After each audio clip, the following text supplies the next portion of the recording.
Hey mate, welcome to Old Mate Adventures. Hi, I'm Kel. And I'm Jed. For nearly 3 years we've been semi-retired, trekking, camping and hunting our way around Australia. Follow along as we live life on our own terms, exploring the great outdoors and sharing our adventures.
Mishk mishk. Which stubby holder do you want? I don't mind. You can go Foster's Best Automated. mechanic in the business. In the world.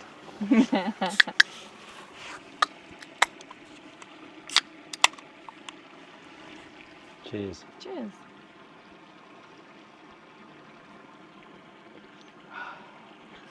Mmm, 4X. Hey, we've already established 4X is not as bad as it used to be. Not too bad. Not too bad. We haven't got any special beers this time, have we? No.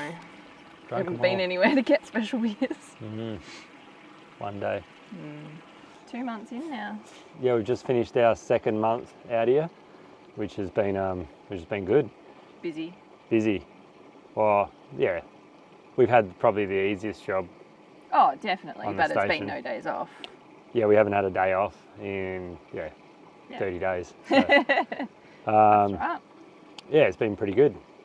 We head off to King Ash Bay in a couple of days. The owners have a shack there and along the McArthur River. So yeah, we'll go check that out and spend, I don't know, 5 or 6 days there, see what happens and just pretty much have a relax. I think we're coming up to day 45 or 46 in a row. I think so, yeah. So yeah, we haven't had a day that we haven't had to do anything anyway. so yeah, 46 days. Yeah. But yeah, it's not too bad. Obviously, we're job sharing here, so it's it makes it a lot easier on us. Like we're not having to work the ringer hours and getting up at 5:30 and all that sort of stuff and whatever. But so that whole plan, I think, is coming to plan. That because It's paid off. yeah, it's paid Yeah. off. Like yeah, we're not here for any sort of monetary gain. Like we get a bit of pay. Kel gets paid, I don't.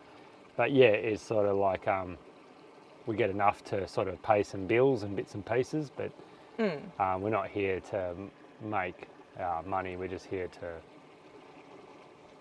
experience. Yeah, for the experience with a bit of money on the side. Yeah, that's it. That'll just keep us ticking over. So, yep.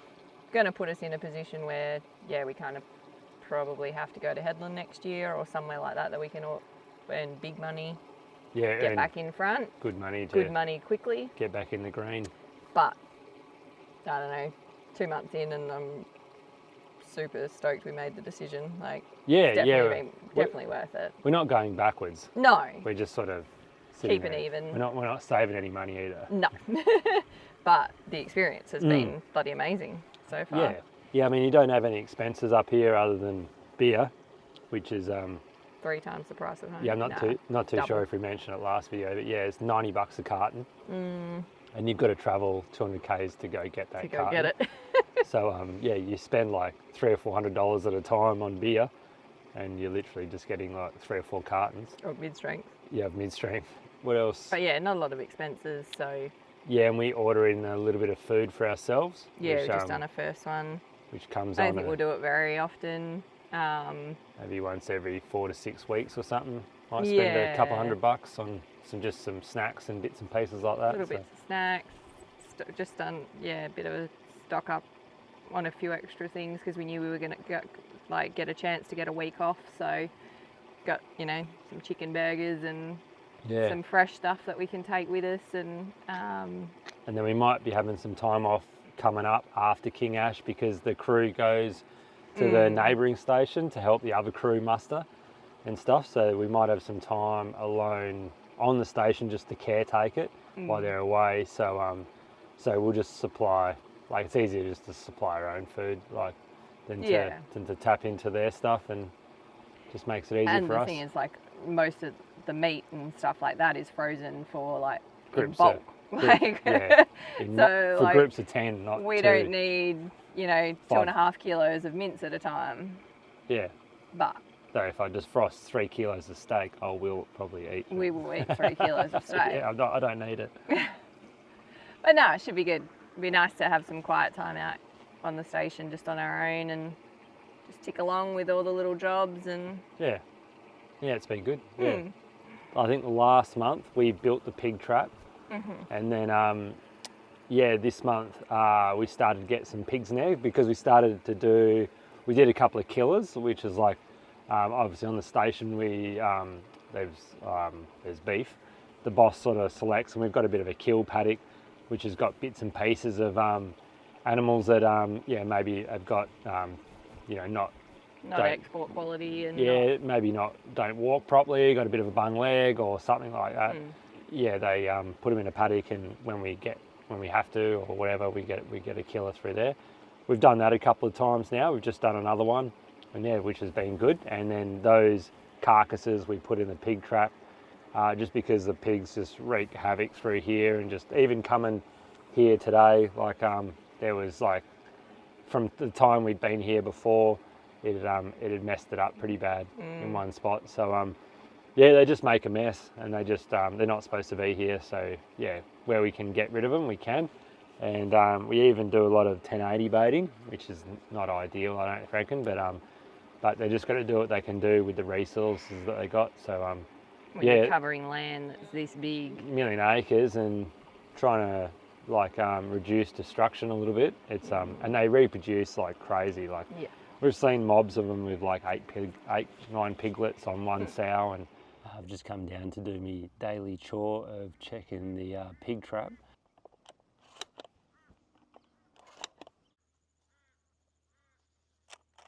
I'll walk over here and check the trap.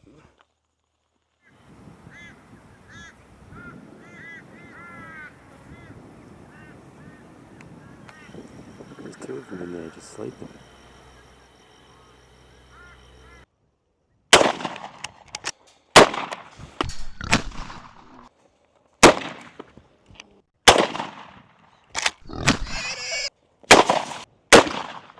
Oh, one got through the fence. Oh well, 5.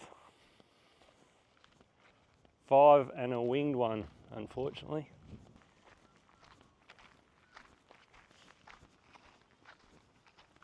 Hey, talk about pigs. We went out, a young fella, Dan, who's one of the riggers. Yeah, we went out with him last night just for a little spotlight. I got a little bit of footage on GoPro, but it was chaos there at one stage. We rocked up to a cow that had died a few days ago, and we knew where it was. And we came over the ridge, and there was like 20 pigs. they all just scattered, and half of them ran towards us, and yeah, we just weren't really prepared, and it was quite funny. I think we got 4 or 5 in the end. But oh, there's heaps of them. Got him. Right in front of you, front. This way.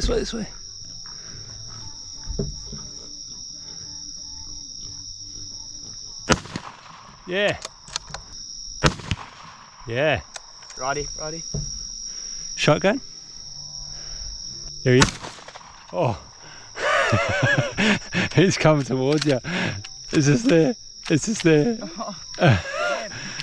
That was chaos. Over there, in that long grass. Oh yeah. Anyway, that's just the job you got to do, which is getting rid of the ferals. Definitely no sport in that type of hunting, but anyway, job done. Yeah, and then we had a pretty funny story. Should I tell that story? Just last night, we had we got a veggie patch, and our caravan is not far from the veggie patch. And then we woke up, and we're just behind the main homestead, probably like 10, 20 metres. Yeah. 20 metres from the homestead. And they got a little Jack Russell and a 3-legged Rottweiler. Going off his nut. And the last time that happened was like not long after we got here, and they had an olive python bailed up. So we were like, shit, you know, maybe they've got a snake. Yeah. So I went out there, and they were just out the front of the house, barking, staring off into the distance, like just barking, not really at anything. Shone the torch around, nothing there. Like, kind of just went, I don't know what the fuck you're on about. There's no snakes. Went back to bed. About 10 minutes later, he started again, and I was like, this little shit. So I got up again, come around the front of the house, and there's like an outdoor setting, and there was the Rottweiler laying on the chair with the Jack Russell in between his legs, like the way he was curled up, just barking into the night. And so I gave Bitby a smack on the nose, told him to shut up, went back to bed, and he kept going. And so Jed came out of the van. As he's walked around the back of the van, you look down the back sort of the yard of the house, and next thing I hear, holy shit, there's a pig. Yeah. And so in the backyard of the house, like literally right at the owner's bloody bedroom window, there's a fucking pig wandering around. And so it turned out the dogs were actually barking at this pig. The owners were in the house asleep. So, I don't know how they stayed asleep. Dead to the world. And then we had ringers in the other house next door. They were all asleep. And so this was like 3 in the morning. 3 a.m. And so I told Kel, I said, get the shotgun and shoot. So Kel went and grabbed the shotgun. I put some trackies on. And then, and then it sort of, when I went back, once we got the shotgun, it was in the veggie patch. Like wandering around. So it came right around towards us. Like we had straight past the dogs, like lights on. A metre from the dogs. Dogs didn't barked at it, but didn't give a shit. Didn't care what was going on. Into the veggie patch. It was nuts, and then I was like, "Go on, get out of the veggie patch," and so I chased it, but it wasn't even really. I wasn't even really chasing it. It was just sort of like it was just sort of walking off, and I was just sort of keeping distance because it was like probably like 80 odd kilo ball. Yeah, it was decent. And I was like, I don't really want to tangle with this thing at like 3 a.m. So then I kept pushing it out towards where our camp kitchen is. No idea if any of that before was filming, but there is a fucking pig right there. You're also ready to run like fuck. No, you two, stop. Right on the left there's our kitchen, and that blurry light down the back, that's Jed chasing it away from the house. Waiting for a gunshot, but... Well, that was the most manly thing I've done in a long time. Oh man, what a workout. Fuck it out. We chased him to the back corner of the fence sort of area. Like you didn't get fucking charged. Well, you did. Yeah, slightly. I chased it over near the kitchen, and it's just like, at one point it's just like sort of standing there just looking at the bin, looking around, just didn't care. And then it sort of, when it got into the dark, it was sort of like, alright, I'm out of here. Moving. And then it went along the fence, and then I knew that there was the corner down there, and that was the furthest away from all the houses, and I'd be shooting away from the houses. And then I thought it was just going to sort of sit at the gate, and then it sort of realised it was at a corner, and then came running sort of back towards me. And I thought, well, I either jump over the fence and get out of its way, or take a shot and then jump over its fence and get out of the way. And I took a shot and went roundabout, because it was already running, so I took a shot on the run, and it sort of fell like 5 metres in front of it. It's on the road over there. Oh man, 2:30 in the morning. Fucking hell, is it? 3:30. 3:30. Nearly 4 o'clock now. Didn't think I knew there had to be something there for the dogs to keep going. Yeah, it didn't care, right? Yeah. Anyway, it's dead now. You're going to Fucking clean hell. it up in the morning. Fuck. Let's go back to bed. Yeah, let's go back to bed. Yeah. We made a shot last night. Come on. Jack Russell is not getting out of the buggy. Ooyy, what are you doing?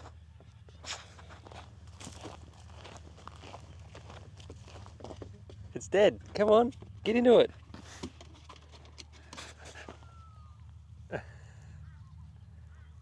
It's all over. Check it out. It's not even sleeping. Bit me. You're like, nope. But yeah, that was that was a pretty funny story. And but the funniest part of the whole thing is no one woke up. Like when he did shoot, he was on the other side of the compound, like fair away from all the houses. Away. But you could hear him back, like you could hear it's a shotgun.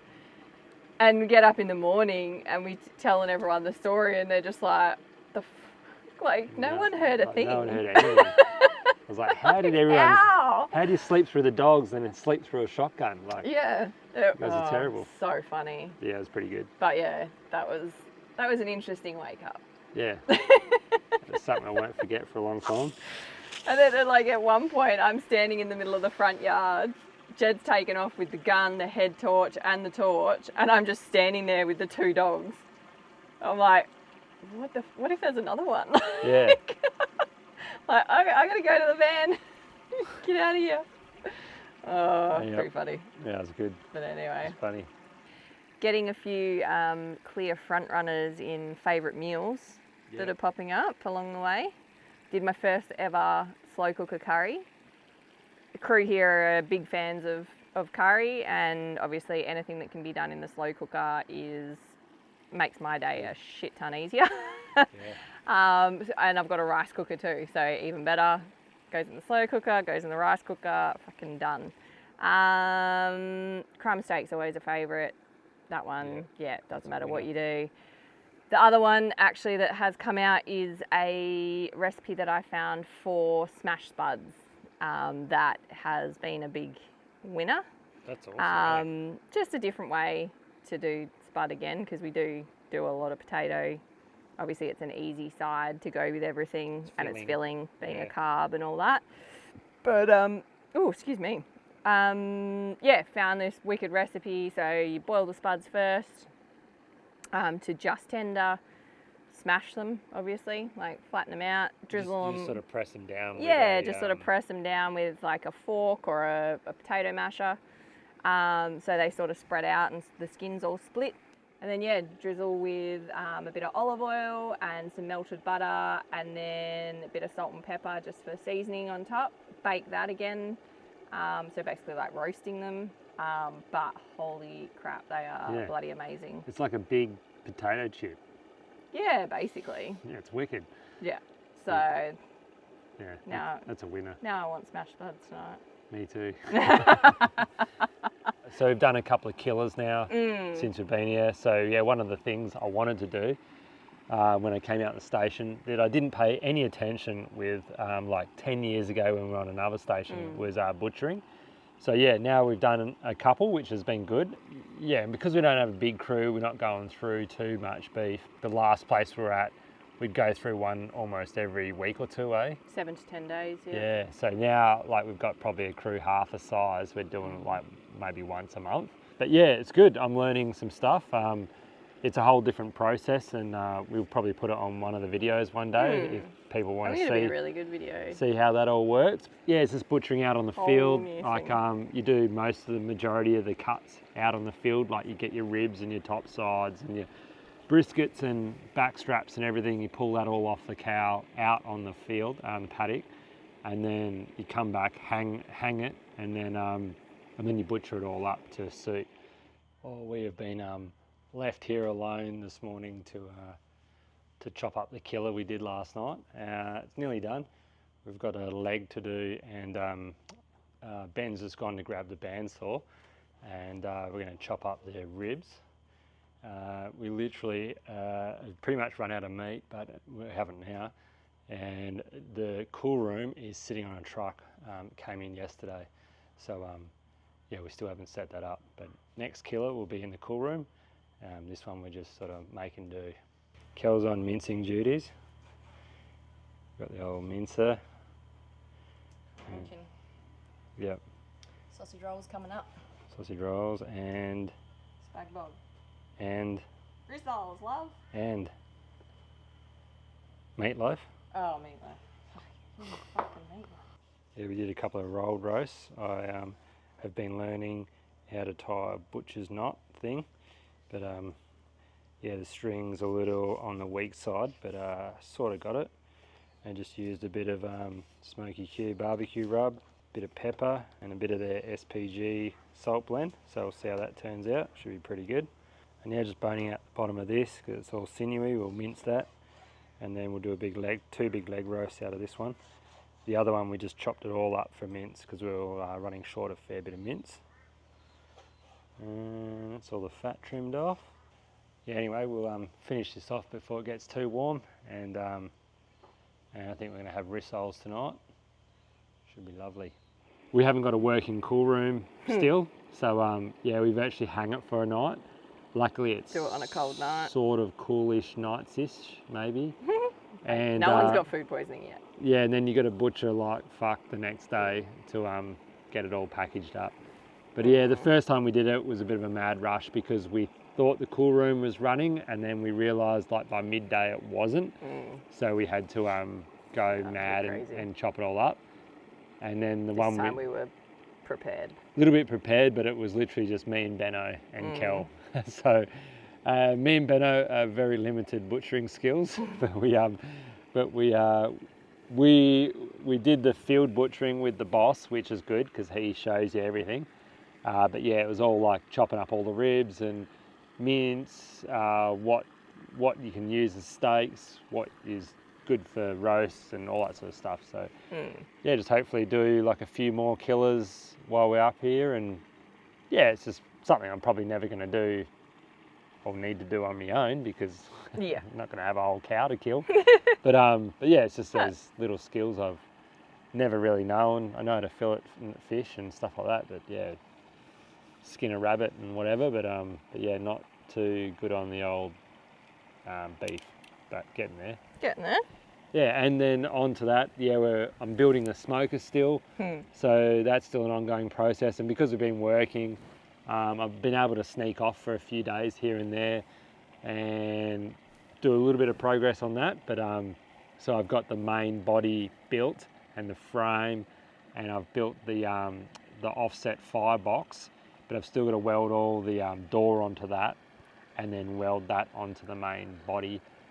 And then finish all that off like with the counterweight and the handle and everything. So hopefully when we get back.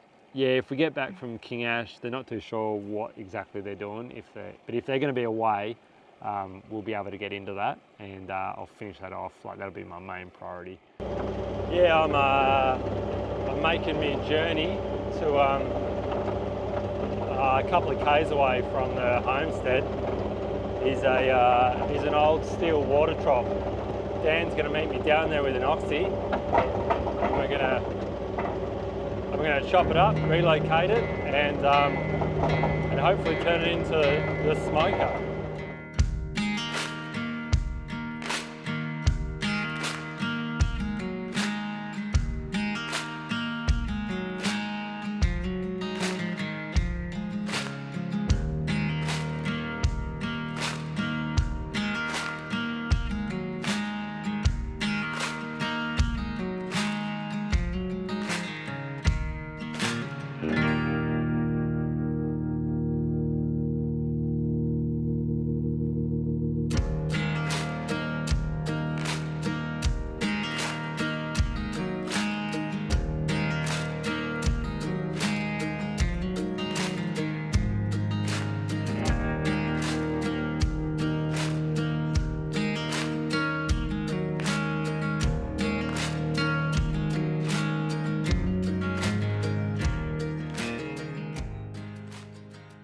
Had a couple of times where we've been out in the yards now. Yeah, we do helping some load other jobs trucks, and which bits has and been pieces. cool. Yeah, We had the ringers away for a couple or just for one night, I think it was. Oh no, they were heading out to the other yards, so they had to leave basically sun up.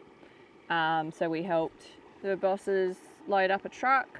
Yep. And then came back later in that day and we helped them load again. Another one. And then about a week and a half later, went and helped again. Yeah, we did. They were doing like drafting. Yeah. And they separate like the weaners, and then they get the heifers and the woodies and stuff, and split them all up and whatever. So yeah, that was good. That's good. Yeah. Just being able to help out whenever we can and Just do some bits and pieces. It was something that, like, last time when we both had our own full-time roles on the station, like I never got outside of the kitchen. So I think I went to the yards one morning while they were loading a truck, but we had such a big crew that like there wasn't that extra hands needed sort of thing. Yeah. So whereas like this time we've had a few opportunities to get out and about and help with that sort of stuff, and hopefully there's a few more. They do a lot more like lick runs and things like that out here. Put lick out for I can't remember what lick actually stands for. I'll find that out. Well, they lick it. Is it just because they lick it? I think so. They just lick it up. They don't I feel eat like it. Like stands for something. Lick. I don't know. No. Anyway. It's just lick blocks So or it's, lick. Yeah. So it's like extra nutrients and stuff for them, for the cattle and that. So they do a lot more of that like all year round here than when we did the one in Queensland. So yeah, they'll start putting out I think next month or whatever. So there's a bit going out here and there, and that might be stuff that we can help with as well. Yeah. Hopefully a bit of caretaking stuff, obviously, as we were saying before. So crew will go and do other work on the other station and things like that. So that'll... Yeah, and that's one of the strategic moves of taking up this role rather than other roles we got offered in other stations, is because there is an opportunity for us just to be here on our own and caretake. So it's like, not that we're after ticks on our resume these days, but it sort of adds up for the future, because one of our ultimate things to do in the future would be like wet season station caretaking. Like so when they're not mustering and they move away from a station or a big farm of some sort, we can do like 3 months through the wet or something like that and look after their property. And this is like a small little, hopefully we get some opportunity like that here and get a bit more, like we've Just done it. Experience. We've done it on farms down south, like for a month at a time on like sheep farms and wheat and crop farms. But it's just something a little bit different, more of a cattle station, and we can sort of get that experience here. And hopefully get those opportunities on other places down the track. So, yeah, and I'm still working on my veggie patch. So yeah, I got that garden bed there. And as you can see, all this area gets heaps of sunlight, but there's a big concrete pad in the middle there. There's also heaps of pipe work that comes through this line, so I don't want to build the veggie patch straight on all that ground. And it's a bit of a thoroughfare through between two houses. So yeah, and obviously you can see right at the moment, it's getting just shade right on the garden bed I sort of set up a while ago. So that's not ideal. It does get sun like between sort of 10 and 2, but not too much sun. So I'm going to grab that garden bed, chuck it here. This sort of area gets a fair bit of sun most of the day. And this tree here is sort of half dead, half alive, but I'm going to trim that branch off. And there's a couple of fruit trees behind me, a couple of lemon trees and a lime out the back, which I've been trimming up as well because they were super overgrown. And all the fruit just falls off at green, so trimmed it all up, so hopefully we'll get some ripe lemons. But yeah, I'll go get the chainsaw, trim that thing up, get the skid steer in here and put a load of dirt in my garden bed. Yeah, this is the sign of struggling sunlight. These are snow peas and they're flowering and everything. And they've even got a little snow pea on it there, but they're just not getting height. That's only like 1.5 feet high. So they're just struggling for sun. Germinate some more seeds off these and plant them again in hopefully a better spot. Got some carrots going on in the background here. Same deal, like not getting much sunlight. Bok choy. The caterpillars seem to enjoy bok choy also. Spring onions cranking. These are just replanted small shoots that we get actually in the stores that come up here in the food truck, and then you use them and then just replant them, and you get a couple more runs out of them before they sort of go to nothing. Tomatoes are getting there. They're actually not too bad. These guys get a bit of sunlight during the day, and which is sort of good for these ones. And they're just cherry tomatoes, same deal. I just stole a couple of cherry tomatoes, planted them in the ground, and heaps of little seedlings come up. So yeah, we'll see if they do all right. We've got a couple of flowers coming in there, which means we should get some tomatoes, hopefully. And finally got some cucumbers coming through. These took ages to germinate. They really did me head in. But then all of a sudden, temperature must have got right, and I've got shit tons of them now. And this is the little test I did. I did this one in a fair bit more sunlight, and you can see it's just booming. So that was my test that yeah, definitely need more sun. Baby spinach to germinate as well. Garlic, it's going well. Mango trees. Here's some capsicums. Yeah, they struggled a bit with some not much water over the last sort of week or so, but they should come back all right. I got some chilies I sprouted just from an old chili out of the fridge. Got a heap of them there. I'll have to repot them and see how they go. And got some peppermint, which has come along pretty good. It's just sort of started to boom. A bit more sunlight and that thing will go off. Got a heap of basil starting to crank, which is good. Got some cauliflower. These things have been getting peppered by caterpillars. And over here along the fence I had some excess seedlings that I'd germinated, and they were going pretty good, so I thought better not waste them.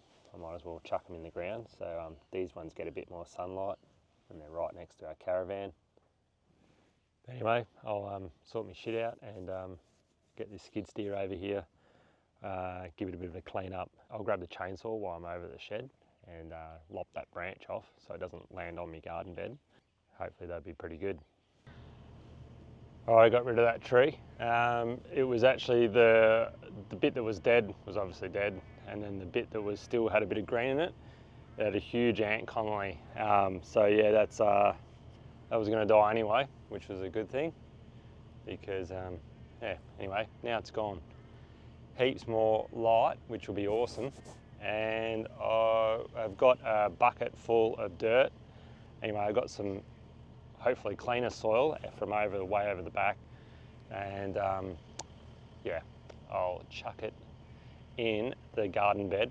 Should be pretty good. And we just planted this month too. We did the owners bought some, are they Mariah? Yeah. Like hedge bushes, but only fairly small. But yeah, just wanted to hedge out the front of their place, so we planted all them and just started watering them, and hopefully some of them were on the brink of death. So we'll see if they hold up. They should be right, I reckon. Yeah. They're pretty hardy, and yeah. And yeah, and then we've just had heaps of water issues is like the ongoing thing, because there's because it was the whole place was abandoned for like 4 years. It's super overgrown. Yeah, and there's lots of pipe work, and because we've put a new pressure pump in, yeah, we've just had heaps of water issues, blowouts. Yeah, last night we caught a olive python. This fellow was just at the back of the kitchen, and pretty chilled out, but I reckon he might be fired up now. It's sun's come out or whatever. I've just come down to the tip area, which is about 1 K away or half a K from the house, and there's a bit of waterway here, and he can cruise off and hopefully not come back. Just because we've got a couple of house dogs that hang around the house, and we don't want to attack it. So we'll see how fired up he is. He might be pretty cruisy. Don't know. They're such a cool snake. There you go, buddy.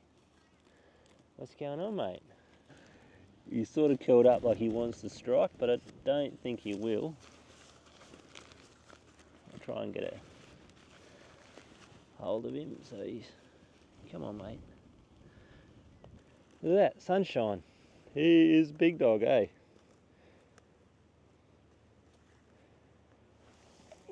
I'll grab me trusty. How's that? Woo!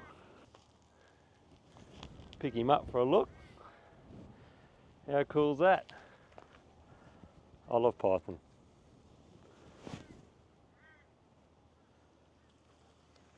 Anyway, I'll put him over the lawnmower.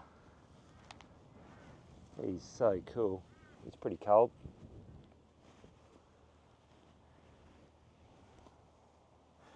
Awesome snake. He's like 2.5. You beauty. Anyway, mate. There you go. Have a lawnmower. Real chilled.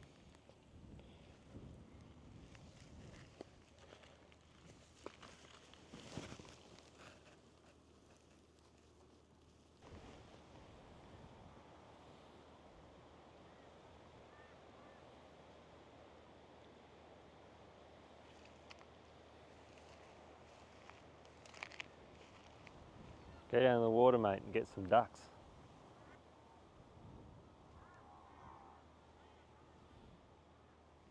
Yeah, how good is that? They're probably up there with me top 5 snakes, I reckon. The old olive pythons. They get massive too.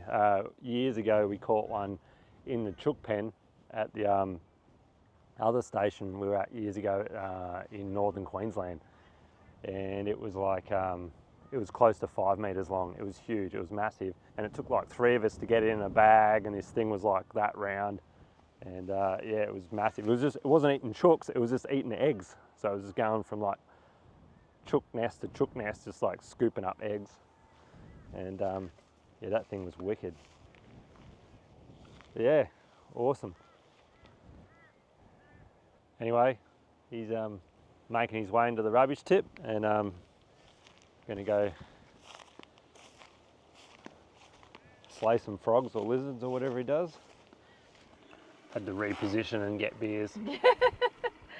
Sun's coming through now. Sun's coming through now. Better wrap this shit up. Cheers. Cheers.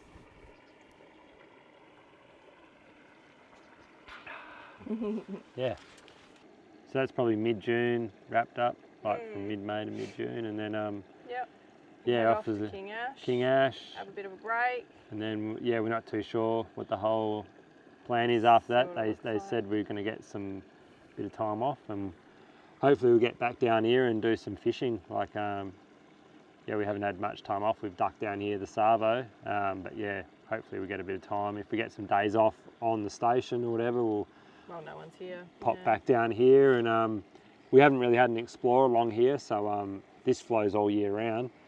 And yeah, we'll get down and check it out and maybe get into some fishing, freshwater fishing or whatever.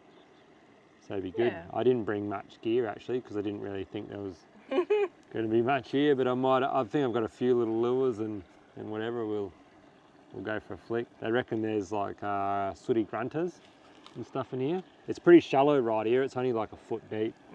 It looks wicked, but yeah, I think we're there's gonna. some big holes further down. I think we have to track down a bit to get a bit deeper and see if we can have an explore down there. Pretty good. But yeah, it's one thing. We're pretty knackered at the moment, so it's like can't be bothered going fishing at the moment. So anyway, Who ever thought Jed would say that? yeah, maybe next week or week after. Maybe in half an hour. Yeah. Cool. Cool. That's it. Well, Yep. another month done and dusted. Yep. See what the next one holds. Cheers. Cheers.